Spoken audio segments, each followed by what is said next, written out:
اللہ تعالی فی القرآن المجید والفرقان الحمید فاعوذ باللہ من الشیطان الرجیم بسم اللہ الرحمن الرحیم وما آتاکم الرسول فخذوه وما نہاکم عنہ فانتہوا صدق اللہ مولانا العظیم وصدق رسولہ النبی الامین الکریم وقال تبارک وتعالی فی عظمت حبیبہ الکریم ان اللہ وملائکتہ یصلون علی النبی یا ایھا الذین آمنوا صلوا علیہ وسلموا تسلیما اللہم صلی علی سیدنا شفیعنا حبیبنا ونبینا ومولانا محمد وعلی آلہ وصحبہ وبارک وسلم اللہم صلی وسلم وبارک علی حال محمد وعلی آل محمد۔ حاضرین و ناظرین اکرام، السلام علیکم ورحمۃ اللہ تعالی وبرکاتہ۔ عزیزو، درس حدیث پاک میں آج ہم انشاءاللہ تعالی آپ کے سامنے وہ حدیث پاک جو بہت ساری احادیث میں سے ایک ہے، جس میں پیارے آقا علیہ الصلوۃ والسلام کی دین میں جو شارع کی حیثیت ہے، شارع نے شریعت کے احکام مقرر کرنے والے، اس کو واضح کیا گیا ہے۔ وہ حدیث کی تشریح آپ کے سامنے انشاءاللہ کریں گے، لیکن اس سے قبل آپ کو بتا دیں کہ اللہ تبارک و تعالی جب اس دنیا کو پیدا فرمائے تو اس کو آباد کرنے کے لیے حضرت آدم علیہ السلام کو اس زمین پر بھیجے۔ پھر آدم علیہ السلام کے ذریعے نسل انسانی کا سلسلہ آگے بڑھا، تو دنیا میں ان کے زندگی گزارنے کے طور اور طریقے کیسے ہو، اس کو اللہ تعالیٰ جو ہمارے خالق و مالک ہیں انہوں نے طے کیا، اور وہ طور اور طریقے انسانوں کو اللہ تعالیٰ نے اپنے نبیوں کے ذریعے ہر زمانے، ہر دور اور ہر قوم میں اپنے بندوں کو سکھلائے، اور یہ سلسلہ حضرت آدم علیہ السلام سے شروع ہوا اور اختتام کو پہنچا ہمارے نبی مکرم رحمت دو جہاں محمد عربی علیہ السلام پر۔ تو حضرت آدم علیہ السلام سے لے کر کے حضور تک جتنے انبیاء اور رسول اس دنیا میں تشریف لائے، وہ اللہ کے بندوں کو اللہ تعالیٰ کے دین کی دعوت دیتے رہے۔ دین جو لفظ ہم بار بار سنتے ہیں، اس کا مفہوم کیا ہے، اس کو ہر مسلمان کو اچھی طرح سمجھ لینے کی ضرورت ہے۔ دین چند مراسم، چند عبادات، چند طور طریقے جو زندگی میں ہم دینداری سمجھ کے اختیار کر لیتے ہیں، صرف اسی کا نام نہیں ہے، بلکہ دین ایک پورا سسٹم آف لائف ہے۔ سسٹم آف لائف یعنی زندگی گزارنے کے ضابطے، طور اور طریقے جو اللہ تعالیٰ کی طرف سے مقرر کیے گئے۔ اللہ تعالیٰ کی طرف سے جو طریقے مقرر کیے گئے ہیں وہ دین حق ہے، جو دین اسلام ہے۔ دنیا میں بہت سارے ادیان ہیں، صرف اسلامی ایک دین نہیں ہے۔ اسلام ایک دین حق ہے، سچا دین ہے، اللہ تعالیٰ کی طرف سے عطا کردہ دین ہے، لیکن اس کا یہ مطلب نہیں ہے کہ دنیا میں پورے لوگ دین اسلام کو ہی مانتے ہیں۔ ایسا ہے کیا؟ دنیا میں بہت سارے لوگ ہیں اور بہت سارے ادیان کو مانتے ہیں۔ کوئی کرسچینٹی کو مان رہا ہے، کوئی یہودیت کو مان رہا ہے، کوئی بدھزم کو مان رہا ہے، کوئی ہندوازم کو مان رہا ہے، ایسا 20 ادیان ہیں۔ لیکن وہ جو سارے ادیان ہیں اس میں بہت سے ایسے ہیں جو تھے تو اصل میں دین حقی، بعد میں بندوں نے اپنے طور پہ اس کے اندر کئی قسم کی تبدیلیاں، تغیرات، تحریفات کر کے اپنی مرضی کے مطابق اس کو فٹ کر لیا۔ جیسے کرسچینٹی ہے، عیسائیت یا یہودیت، یہ دو بڑے بڑے دنیا میں ادیان ہیں، قدیم ادیان ہیں، اور یہ جو دین تھے اصل میں اسلام ہی تھا۔ یہ بعد میں ان کے لوگوں نے اپنے انبیاء کی پیروی چھوڑ دی، اپنی شریعت کو پامال کر لیا، اور اپنی نفسانیت اور اثر شیطان کی وجہ سے اپنے لیے طور طریقے تبدیل کر لیے، اس لیے ان کا ایک الگ نام پڑ گیا، عیسائیت، مجوسیت، یا جو بھی بن گیا۔ تو یہ ہر زمانے میں ایسا ہوتے رہا ہے، کیونکہ دنیا کی زندگی کی عمر بہت لمبی ہے۔ 1,24,000 پیغمبر جب تشریف لائے ہیں تو کتنی لمبی ہوگی؟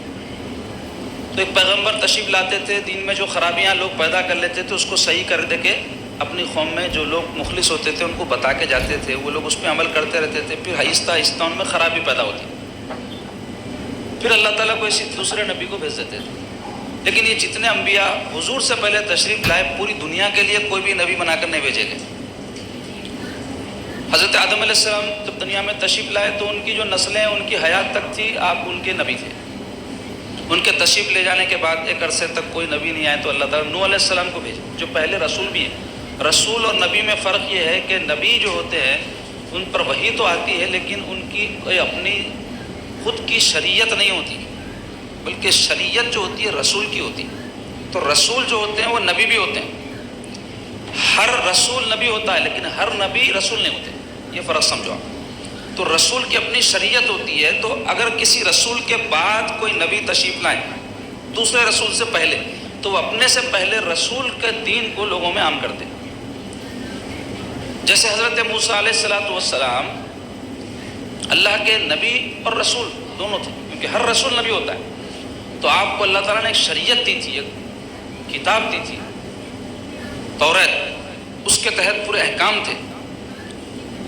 آپ جب دنیا سے تشریف لے گئے تو آپ کے بعد سے لے کر کے عیسیٰ علیہ السلام تک جتنے بیچ میں نبی تشریف لائے وہ سب حضرت عیسیٰ کی توریت اور ان کے دین کی تعلیم لوگوں کو دیتے تھے۔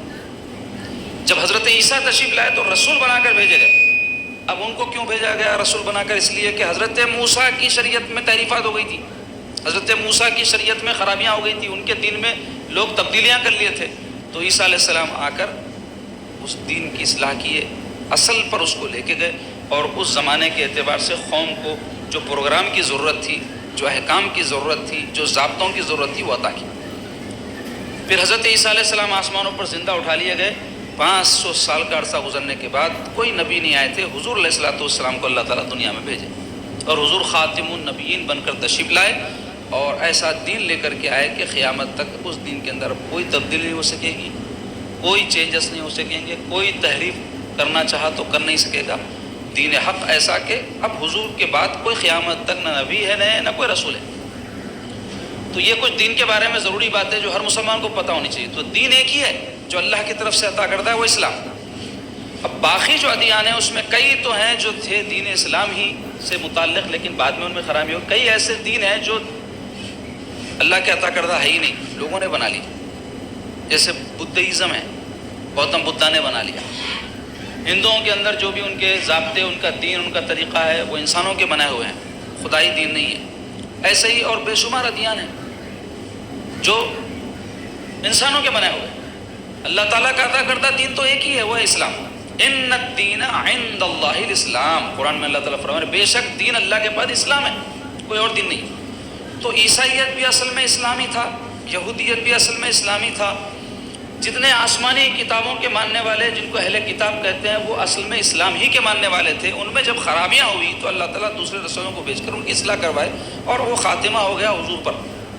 اب حضور کے بعد کوئی نبی، کوئی رسول نہیں ہے، تو حضور جو دین لے کر آئے وہ دین کامل ہے، دین برحق ہے، دین خاتم ہے، آخری دین ہے۔ حضور کی کتاب آخری کتاب، حضور آخری نبی، آخری رسول۔ تو یہ تمہیدی گفتگو میں کیوں کیا؟ آج کل آپ دیکھیں ہمارے ملک میں ایک آواز اٹھ رہی ہے، وہ یونیفارم سول کوڈ کی آواز ہے۔ یونیفارم سول کوڈ کسے بولتے ہیں بہت سارے مسلمانوں کو معلوم ہی نہیں۔ یونیفارم سول کوڈ تو بہت دور کی بات ہے، بہت سارے مسلمانوں کو شریعت کسے بولتے ہی نہیں معلوم، خالی یہ لفظ سننے میں آتا، لیکن اس کی حقیقت سے بہت سارے لوگ واقف نہیں ہیں۔ میرا دعویٰ، یہ چیلنج، مجمع میں اگر ابھی میں پوچھوں کتنوں کو شریعت کی حقیقت معلوم ہے، ہاتھ اٹھاؤ بولے تو شرمندگی ہوگی۔ تو خیر مقصد میرا شرمندہ کرنا نہیں ہے، آپ لوگوں کو اس بات کی اہمیت کی طرف توجہ دلانا ہے کہ ہم شریعت کے ماننے والے، ہمارے لیے یہ شریعت ہماری شریعت اور ہم کو نہیں معلوم، تو ہم کو واقعی میں شرمندہ ہونے کی بات ہے نا، توبہ کرنے کی بات ہے، استغفار کر کے اپنی اصلاح کرنے کی ضرورت ہے۔ تو آج اس حدیث پاک کے حوالے سے میں وہی بات کی طرف توجہ دلانا چاہ رہا ہوں آپ کو کہ شریعت ہے کیا اور اس کی اہمیت کیا ہے، اور یہ یونیفارم سول کوڈ کیا ہے۔ دیکھو ہر دین کے ماننے والے اپنے اپنے طور پہ اپنے دین کے جو بھی احکام ہیں اس پہ عمل کرتے ہیں۔ ہندوؤں کے اپنے کچھ طور طریقے ہیں، شادی بیجوانی جب ان کے پاس ہوتی تو ان کے طریقوں کے مطابق ہوتی ہے نا، مسجد میں آ کے پڑھتے ہیں شادی لوگ، یا مسلمانوں کی طرح ان کی شادی ہوتی یا کرسچنوں کی طرح ہوتی نہیں، ان کے پھیرے لگاتے، آگ لگاتے، کیا کہ جو بھی بہرحال ان کے وہ مذہبی طریقے ہیں، اور یہ سمجھا جاتا ہے ان طریقوں کے بغیر ان کی شادی نہیں ہو سکتی۔ بعض چیزیں اس میں ضروری ہے، جیسے مسلمانوں میں بھی شادی کے طریقوں میں سب طریقے ایسے نہیں ہیں کہ جو شادی کے لیے ضروری ہے، کئی تو غیر ضروری ہے جو مسلمان کرتے ہیں، کئی ضروری ہیں کہ ان کے بغیر شادی ہوتی نہیں، اور وہ اتنا آسان ہے ایجاب و قبول بولتے اس کو، خالی کیا بولتے ہیں؟ ایجاب و قبول. ایجاب و قبول بولتے ہو دونوں کی رضامندی. شوہر بولنا میں تیرے کو بیوی بنایا، بیوی بولنا میں تیرے کو شوہر بنا لی، اس کو بولتے ہیں ایجاب و قبول. اور یہ سننا دو گواہ، کیونکہ دونوں ایک دوسرے کو بول لیے تو کافی نہیں ہے، گواہ ہونا ضروری ہے. کیونکہ اس کی وجہ سے کیا ہوتا ہے، برائی کی راہ بند ہو جاتی ہے. ورنہ کوئی مرد کسی عورت کو بھٹکا کے میں تمہارے سے شادی کر لیا بول کے برائی کر لے اور بعد میں انکار کر دے تو کیا کر لیتے؟ گواہ رہے تو بولتے کہ نہیں ان دونوں میں شادی ہوئی تھی، تو ان کا رشتہ شرعی ہوتا. تو بس ہمارے دین میں تو اتنا آسان کر دیا. دوسرے ادیان میں بہت کچھ ہوں گا. اب اس کے علاوہ ہمارے دین میں اتنا آسان ہونے کے باوجود مسلمان کیا کیا تماشے کرتے آپ کو سب معلوم ہے. کیسے ہوتے مسلمانوں کی شادیاں، کیا کیا جو ہے اس کے اندر خرافات، فضولیات، اسراف، وقت کا خرابہ، کیا کیا نہیں ہوتا سب معلوم ہے، روزمرہ کی زندگی میں دیکھ. تو مقصد یہ بتانے کا کہ ایسا ہر دین میں کچھ طریقے ہوتے ہیں، اس کے مطابق انہوں اپنے معاملات کرتے. کسی کے گھر میں انتقال ہوا، ہر گھر میں ہوتا، تو مسلمانوں کا ایک طریقہ ہے میت کو تدفین کرنے، نہلانے دھلانے، نماز پڑھتے کرتے، یہ ان کا طریقہ. دوسرے مذاہب میں نہیں ہے، یہ ان کا اپنا طریقہ ہے. تو وہ اپنے مذہب کے اصول کے مطابق کرتے ہیں. ہر مذہب میں یہ طریقہ ہے، تو ان کا اپنا قانون ہے، ان کی اپنی شریعت ہے، ان کے اپنے طور طریقے ہیں، ہر دین میں ملت. تو ہمارے ملک میں کیا ہے، بہت سارے مذاہب کے لوگ رہتے ہیں. مسلمان بھی رہتے، ہندو بھی رہتے، کرسچن بھی رہتے، پارسیاں بھی رہتے، اور قبیلے کے کئی لوگ ہیں جن کا مذہب دین الگ ہی ہے، ہندوؤں سے کوئی تعلق ہی نہیں ان کا. کچھ یہودی بھی رہتے. ایسے ہر مذہب کے لوگوں کا یہاں جمگھٹا ہے اور اچھی خاصی تعداد ہے. بعض ملکوں میں کیا ہے، جیسا سعودی عرب ہے 99% مسلمان ہیں. آپ یورپین کوئی کنٹری میں چلے جائیں گے 99% کرسچن. آپ نیپال میں چلے جائیں 99% ہندو. لیکن ہندوستان میں ایسا نہیں ہے. یہاں پہ مسلمان ہیں 20% ہو سکتا ہے ان کی تعداد، تو 20-25 کروڑ ہے. 100 کروڑ میں 20-25 کروڑ بولتا ہوں، 20% ہو گئے. تو ایسے ہی کرسچنس بھی ہے ایسے. تو بہت سارے مذاہب کے لوگ رہتے. تو جس وقت ہمارا دستور بن رہا تھا، کوئی ملک میں جب دستور تو قانون بنتا، تو وہاں کے جو معاملات ہیں سارے وہ قانون کے مطابق چلتے. اس کو انگریزی میں کانسٹیٹیوشن بولتے.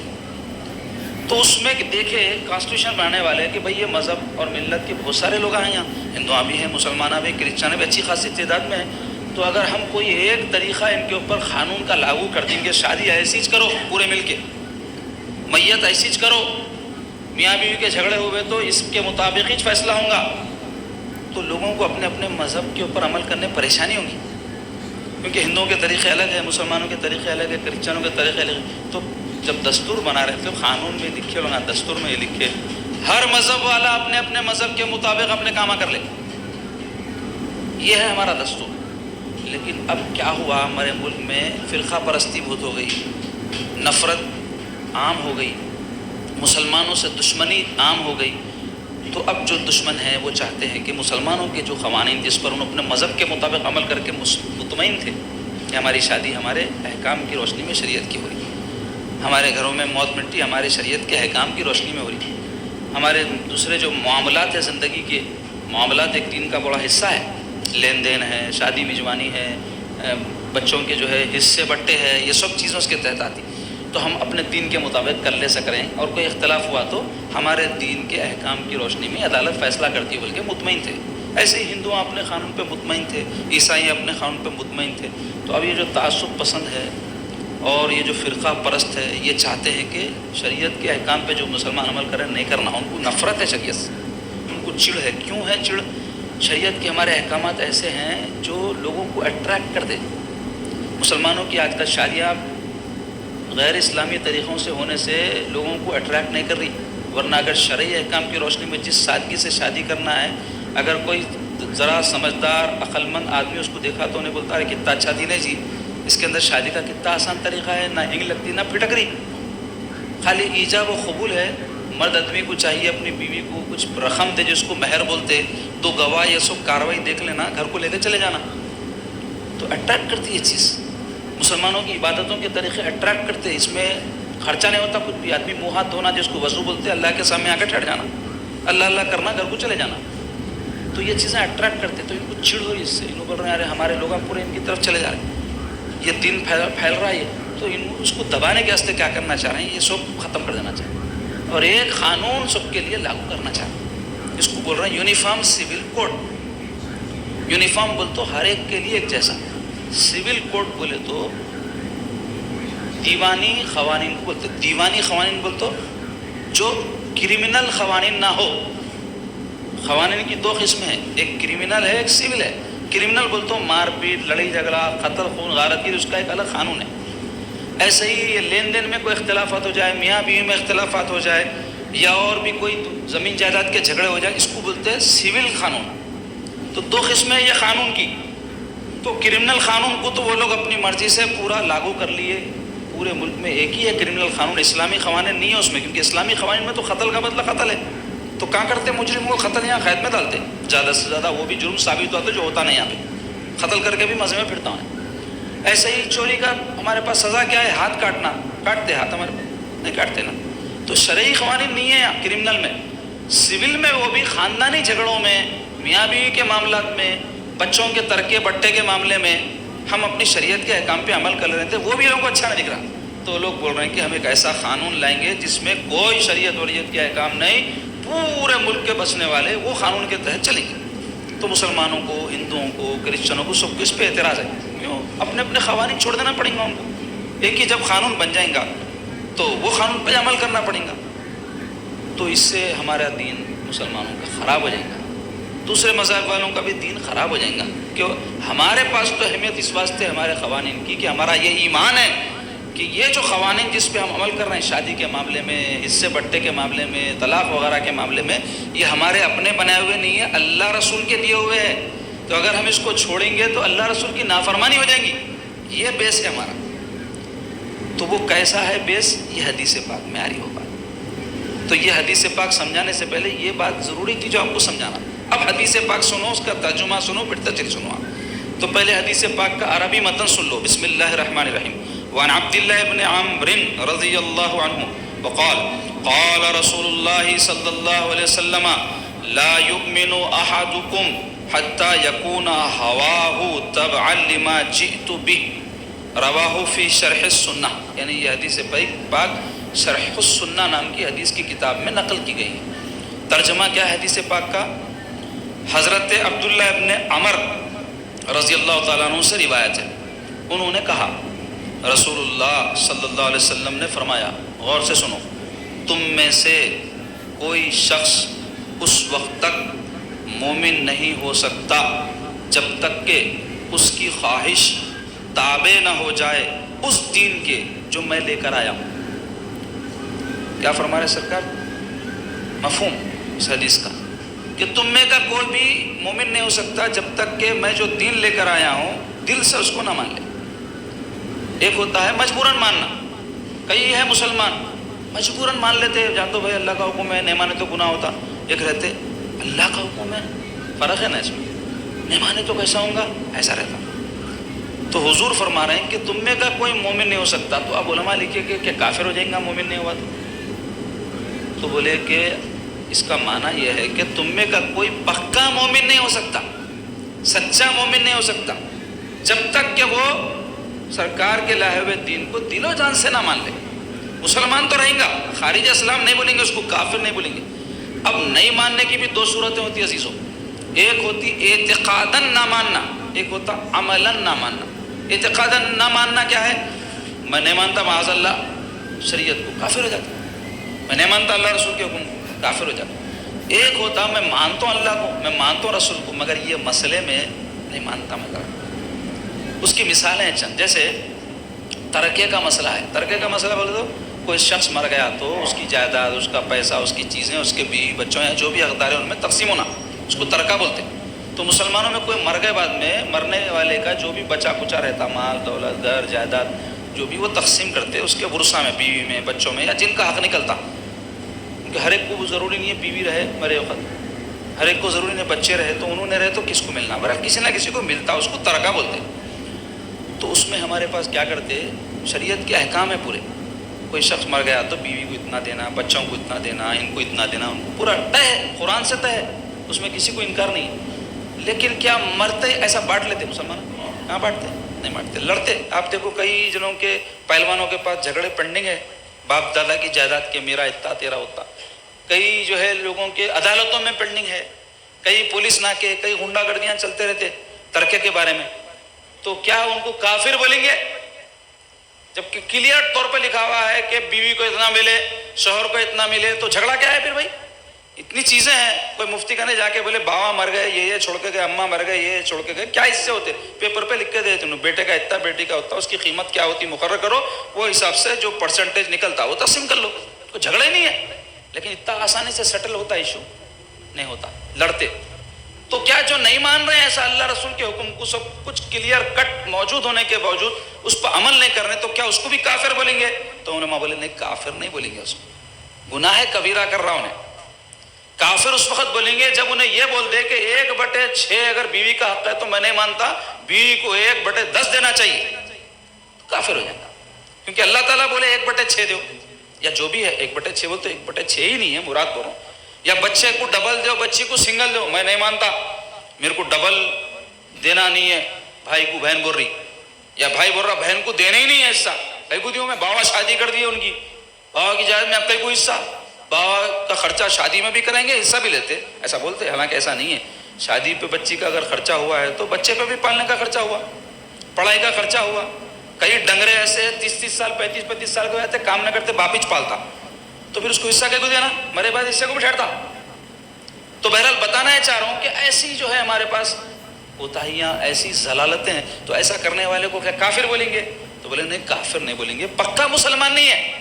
ایک طرف تو بول رہا اللہ رسول میرے حاکم ہے، جو فیصلہ انہوں کر دیے ہیں زندگی کے تمام معاملات کے لیے بحیثیت ایک مومن کے میں اس کو قبول کرتا ہوں، میرا دل چاہے یا نہ چاہے میں گردن جھکاتا ہوں. ایک طرف بول رہا لیکن مان رہا نہیں نا، پریکٹیکلی نہیں مان رہا.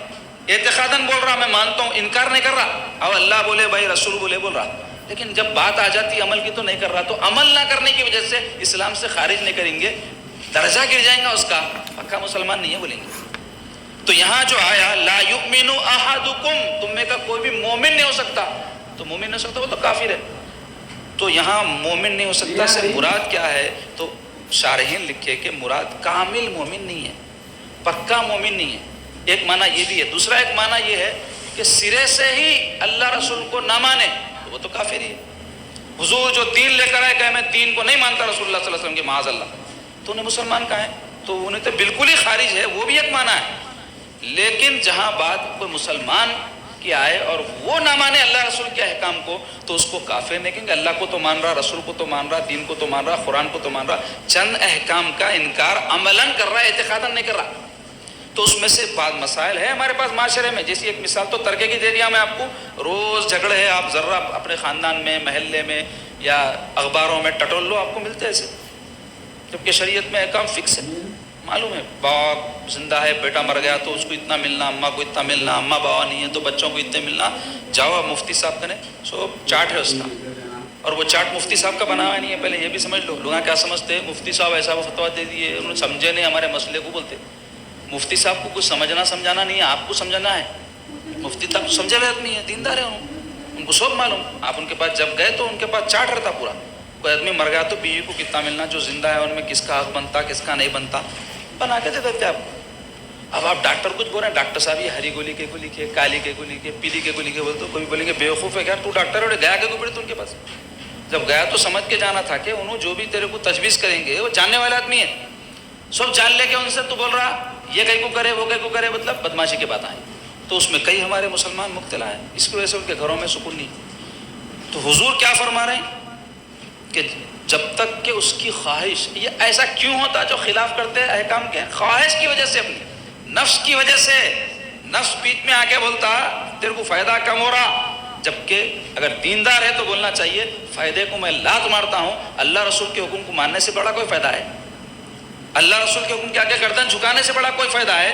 سرکار فرماتے ہیں کہ پکا مومن ہی نہیں ہو سکتا جو میرے لائے ہوئے دین کے سامنے گردن نہ جھکا دے، اپنی خواہش کو پامال نہ کر دے. کئی موقعوں پر ہوتا نا، نفس چاہتا ہے ایک بات، دین بولتا ہے ایک حکم.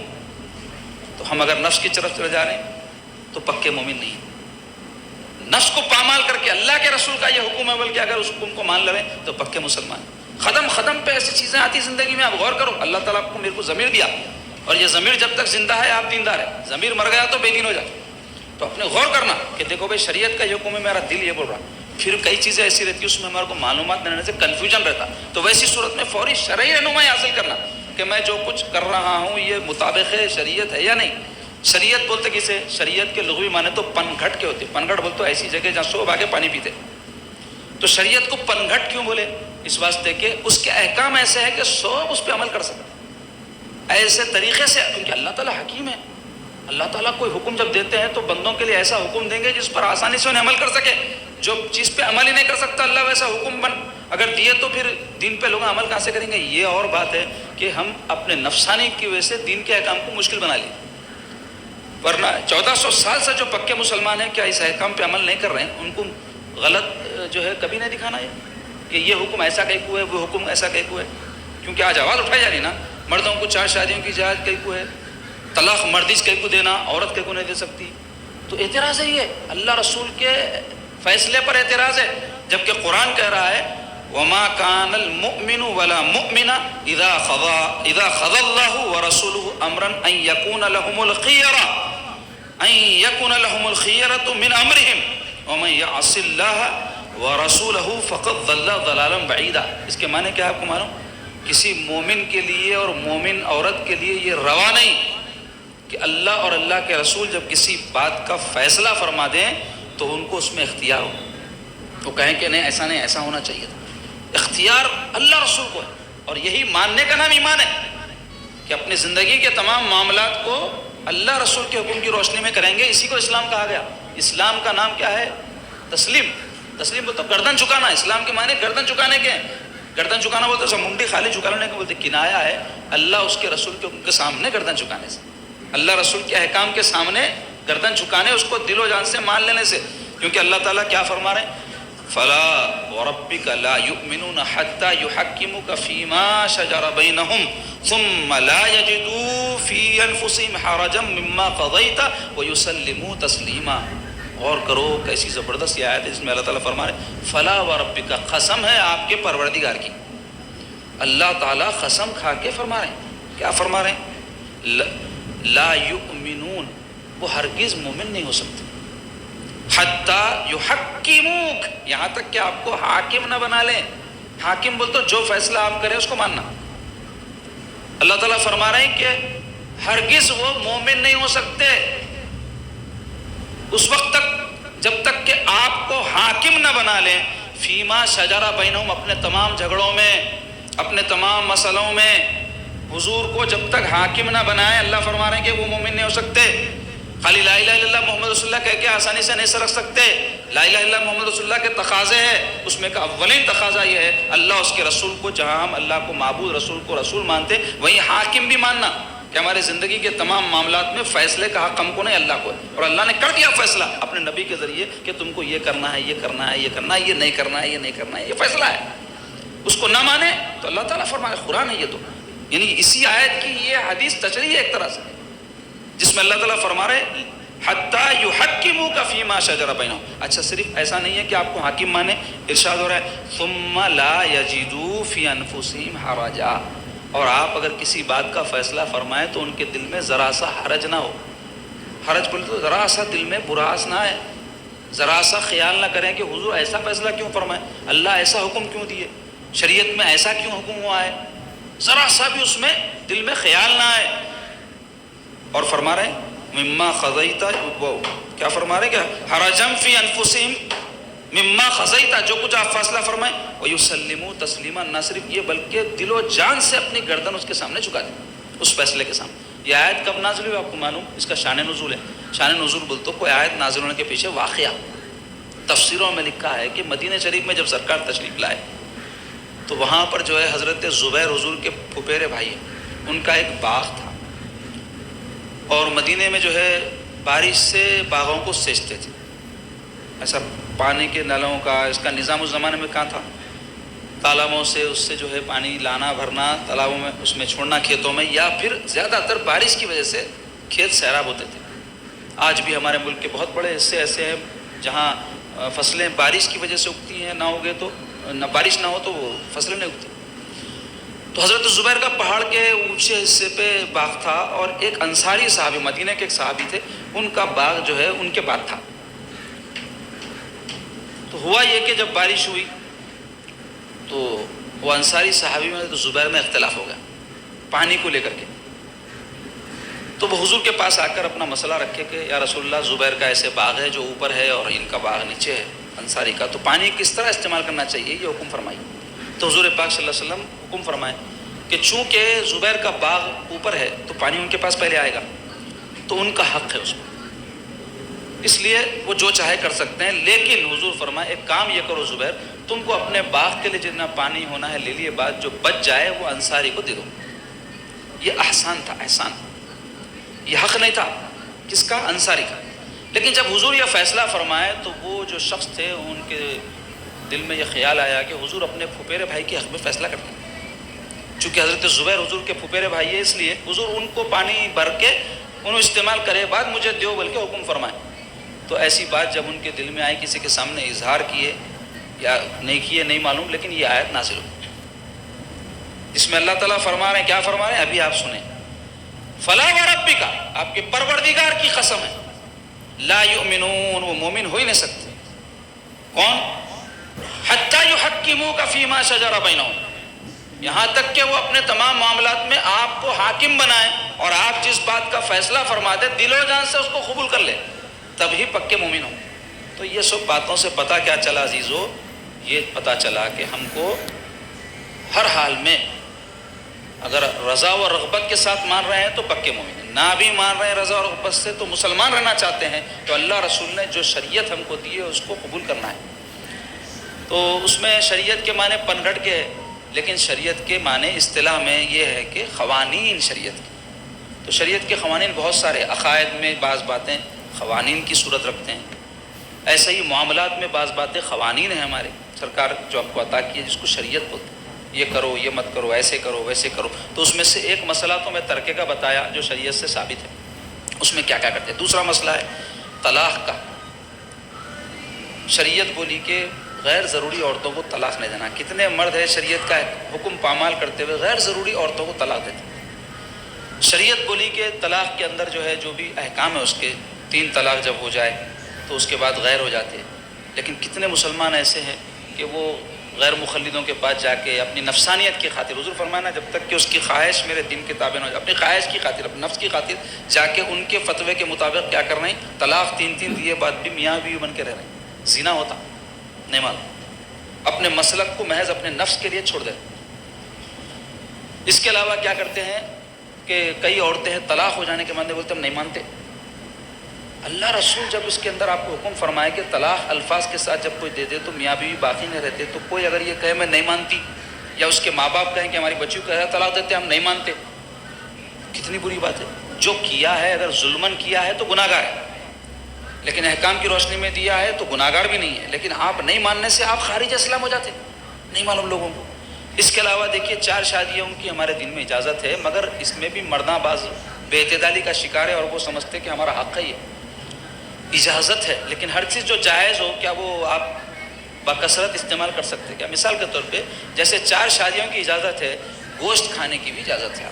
ایک آدمی جو ہے گوشت کھانے کی اجازت ہے بلکہ اتنا کھا جا رہا ہے کولیسٹرول بڑھ کے ہارٹ پیشنٹ بن جا رہا ہے، ہوتا نہیں ہوتا اس کو اجازت ہے بلکہ کیا کھاتے جاتے ہیں خوب۔ ایسے ہی بادام کھانا جائز ہے، طاقت آتی ہے، 2 کلو کھا جا رہے ہیں تو کیا حشر ہو جائیں گا، اجابت نہ لگ کے دواخانے میں شریک ہو جائے۔ تو ایسے ہی شادیوں کا بھی معاملہ ہے، اجازت ہے مطلب کیا ہے، ضرورتاً کرو، ایسا نہیں کہ اجازت ہے بلکہ ایک کوئی نہیں سنبھال سک رہے ہیں، 4 کر کے 4 پہ ظلم کر رہے ہیں، حرام ہے، گناہ ہے، یہ نہیں معلوم لوگوں کو۔ تو شریعت کی پامالی، تو بعض لوگ کیا بول رہے ہیں 4 کی اجازت کے ہوئے، تو آپ اللہ رسول کے حکم کو چیلنج کر رہے ہیں ایک طرح سے۔ اگر آپ یہ کہہ رہے ہیں کیوں، کوشچن مارک آپ نہیں لگا سکتے، لگائے کہ نکل گئے گروپ کے باہر، نکل کے آپ جو چاہے بولو، جیسا کہ آج کئی غیر مسلمہ ہیں جن کو ہمارے دین پر اعتراض ہے، جبکہ ان کو حق نہیں ہے، ہمارا دین ہے بھائی، ہمارے دین کے اندر کچھ بھی کر لیتے، آپ کو کیا تکلیف ہے؟ جیسے کسی کے گھر کے اندر کوئی کچھ کر لے رہا تو آپ جا کے بول رہے ہیں یہ لال رنگ کیوں کرا ہے، کالا کیوں کرا ہے، کیسا کرا ہے، میں بول تو گردن میں آتے کے نکال، انہیں پتا میرا گھر میرا کلر میرے پیسے، تو کون بولنے والا بھائی؟ مشورتاً بولا الگ بات ہے، مسلط نہیں ہو سکتا۔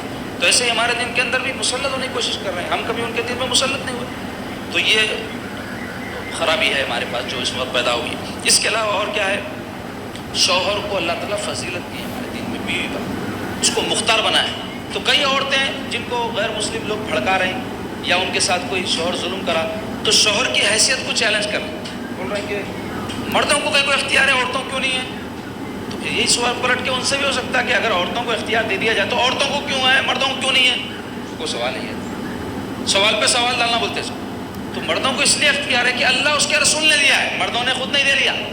اگر کوئی مرد اپنے طور پہ کوئی اختیار اپنے کو دے رہا ہے تو اس کو حق ہی نہیں ہے, کیونکہ وہ خود اللہ کی مخلوق ہے اور اللہ اس کے رسول کے تابع ہے. تو ایسے ہی عورتیں بھی تابع ہیں. تو مرد ہو کہ عورت ہو, اللہ اس کے رسول نے اگر کسی کو کچھ مرتبہ کچھ مقام دیا ہے, مومن وہ ہے جو اللہ رسول کے حکم کی وجہ سے اپنی گردن چکائے. تو ایسا نہیں کر رہے ہیں. اس کے علاوہ اور بھی بہت سارے رونے ہیں جو روتے روتے عمر گزر جا سکتی لیکن رونا ختم نہیں ہو سکتا. جو شریعت کی پامالی ہمارے پاس ہو رہی ہے وہ بتانا چاہ رہا ہوں. تو عزیزو آپ دیکھو, آج شریعت کے احکام ختم کر کے کامن سول کوڈ یا یونیفارم سول کوڈ لانے کی بات کی جا رہی ہے. تو لوگوں کو غصہ آ رہا مسلمانوں نہیں کرنا, غصہ اس واسطے نہیں کرنا کہ اپنی یہ سلوک کر کے رکھیں شریعت کے ساتھ. اب ان کو کیا بول رہے ہیں آپ, ہمارے جھگڑے ہوئے تو ہم احکام شریعہ کی روشنی میں اس کو حل ہی نہیں کرنا چاہتے. اور ایک کام کیا کریں لوگ, شریعت کو اپنے مفاد کے لیے ڈھال بنا رہے ہیں. یہ بھی نہیں کرنا. شریعت کی جب بات ہو تو شریعت سب کے لیے ہے اور شریعت قابل احترام ہے. اور شریعت میں بہت ساری باتیں ہیں. آپ شریعت کا نام لے کے اپنے حساب سے جو چیز قطر لینا ہے قطر لے رہے ہیں اور بول رہے ہیں شریعت میں ایسا ہے, شریعت میں ایسا ہے. مرداں بول رہے ہیں شریعت میں مردوں کے لیے 4 شادیوں کی اجازت ہے, شریعت میں طلاق مرد دے سکتا, شریعت میں یہ کر سکتا مرد, وہ کر سکتا. تو شریعت یہ بھی بولی عورتوں کے ساتھ اچھا سلوک کرو, عورتوں کے ساتھ نرمی کا برتاؤ کرو, ظلم مت کرو, تکلیف مت دو, ان کے حق ادا کرو. یہ شریعت نہیں ہے. اور کئی عورتیں شریعت میں بول رہی ساس کی خدمت نہیں ہے, دیور کے ساتھ نہیں رہنے کا ہے, وہ پھر کام تمہارا کام نہیں کرنا ہے, بچوں کو پالنا نہیں ہے, نوکرانی کو رکھو, یہ کرو وہ کرو. شریعت میں آیا. تو شریعت میں یہ بھی آیا اپنے بچوں کی تربیت ماں کرے, کیونکہ سیدہ فاطمہ اپنے شہزادوں کی تربیت کی ہے. شریعت میں یہ بھی آیا کہ شوہر کے حالات دیکھ کر اس پر رحم کھاؤ. اگر اس کی استطاعت نہیں ہے تو اس پہ ظلم مت کرو کہ گھر دوسرا لے کے رکھو, خرچہ ان سے کراؤ. کر نہیں سکتا تو بیچارے کو, تمہارا شوہر ہے, تم کو رحم نہیں ہے تو کوئی دوسرا کیا رحم کھائیں گا. یہ بھی تو ہے شریعت میں. تو یہاں کیا کر رہے ہیں, اللہ رسول کے احکام کی روشنی میں گردن چکانا مقصود نہیں ہے, قانون کو اپنے مفاد کے لیے استعمال کرنا مقصود. اس واسطے شریعت کا الاپ نہ تو الاپ رہے, عمل نہیں کر رہے. اور کوئی غیر مسلم شریعت پہ اعتراض کر رہا تو ہم کو غصہ آ رہا, جبکہ خود اپنی شریعت پہ ہم عمل نہیں کر رہے. عمل کرنا تو دور کی بات ہے جی. شریعت بولتے کسے نہیں معلوم, کورونا میں لوں.